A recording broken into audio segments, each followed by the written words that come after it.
Yoga on the mat ಮತ್ತು ಯೋಗ of the mat ಅಂತ ಹೇಳ್ತೀವಿ. ಆನ್ ದ ಮ್ಯಾಟ್ ಅಂದರೆ ನಾವು ಕ್ಲಾಸಲ್ಲೆಲ್ಲ ಮಾಡ್ತೀವಲ್ಲ, ಸೊ ಏನೇನು ಆಸನ ಇಷ್ಟದಂಗ ಮಾಡಿದ್ವಲ್ಲ, ಇದೆಲ್ಲ ಆನ್ ದ ಮ್ಯಾಟ್ ಆಯಿತು. ಆಫ್ ದ ಮ್ಯಾಟ್ ಅಂದರೆ ಇದು 1 hour ಇಲ್ಲಿ ಕ್ಲಾಸಲ್ಲಿ ಇರ್ತೀವಿ, ಇನ್ನು 23 ಗಂಟೆ ನಮ್ಮ ಕೈಯಲ್ಲಿರುತ್ತೆ, ಅದು ಆಫ್ ದ ಮ್ಯಾಟಿಗೆ ಬರುತ್ತೆ.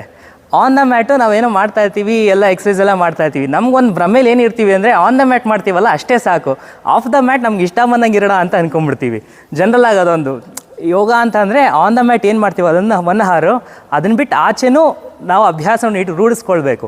ಸೊ ಅಂದರೆ ಆಫ್ ದ ಮ್ಯಾಟಲ್ಲಿ ನಮ್ಮ ಫುಡ್ ಆಗಿರ್ಬೋದು, ನಮ್ಮ ಲೈಫ್ ಸ್ಟೈಲ್ ಅಂತ ಹೇಳಿ, yoga is a lifestyle, it's not 1 hour practice.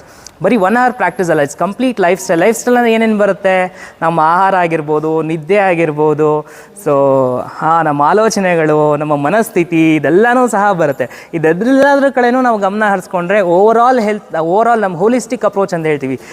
ಕಂಪ್ಲೀಟಾಗಿ ನಾವು ಎಲ್ಲದ್ರ ಕಡೆ ಗಮನ ಹರಿಸ್ಕೊಂಡ್ರೆ ನಮ್ಮ ಓವರ್ ಆಲ್ ಹೆಲ್ತ್ ಚೆನ್ನಾಗಿರೋಕ್ಕೆ ಹೆಲ್ಪ್ ಮಾಡುತ್ತೆ.